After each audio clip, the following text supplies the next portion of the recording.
માતાજી, જય શ્રી કૃષ્ણ. તો ફાઇનલી આપણે મારા દાદાના દર્શન કરવા આવ્યા હતા, પણ આજે અમારી પરીક્ષા થઈ ગઈ એક કે એ બાજુ પાણી ભરી ગયું હોય, ઢેસણ હામાનું હોય, પણ દર્શન ને દીવો કરવા તો જવાનું જ છે.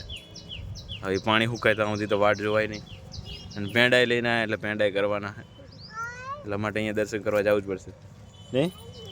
હાય. તો આ આવવાનું ના, અમે આવ્યું ઘરે અહીં દર્શન કરી લઈશું. અને હું જઈશ અહીંયા આગળ, કેમ કે પાણી હે ને બીજા 2 જણા હે જો અહીંયા.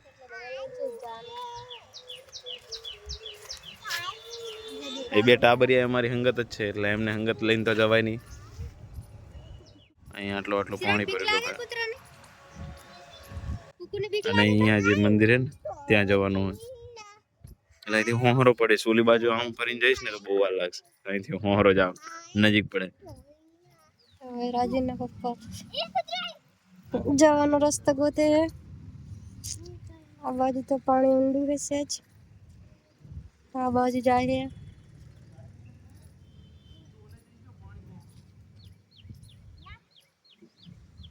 અમે આવે એટલે કુકુ પણ આવી જાય.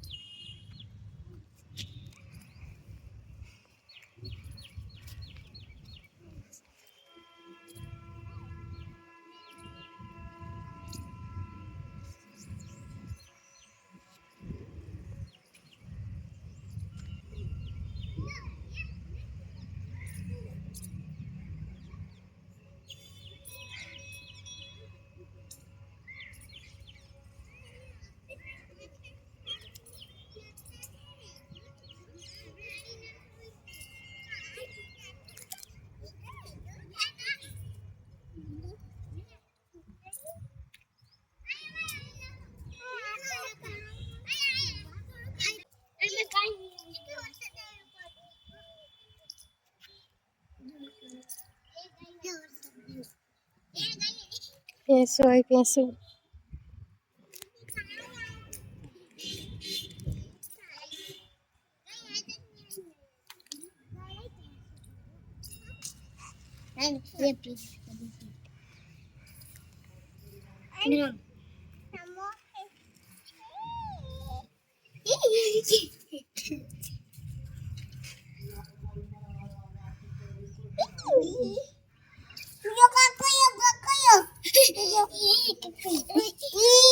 જય માતાજી, જય શ્રી કૃષ્ણ. તો આપણે ઘરે આવી જાય અને વારુંનો ટાઈમ થઈ ગયો, તો હાથ પગ મોટું ધોઈ અને બેસી જાય વારું કરવા. અને આ બાજુ રાજવીની મમ્મી રાજવીર માટે ખીચડી પરોસે છે.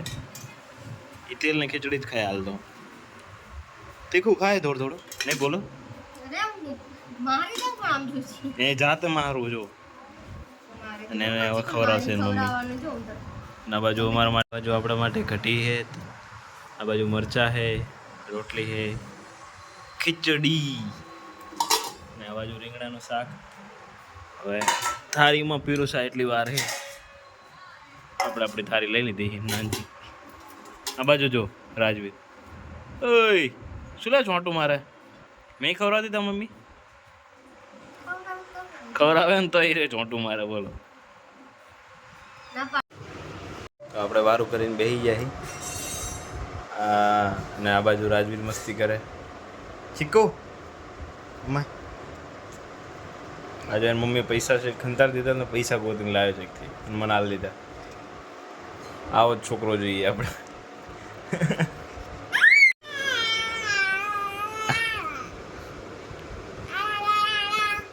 હા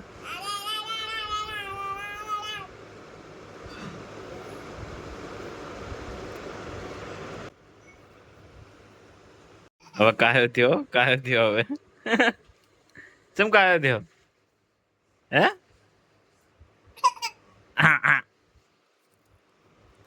ટુકડીમાં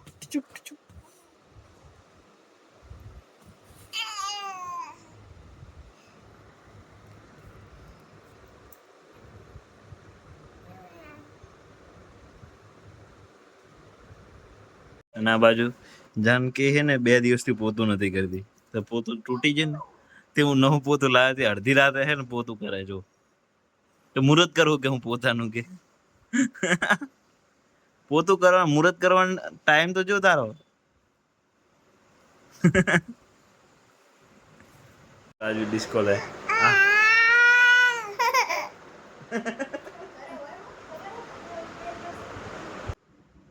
તો આજ માટે આટલું જ. ફરીથી મળશું એક નવો બ્લોગ સાથે. ત્યાં સુધી જય માતાજી, જય શ્રી કૃષ્ણ.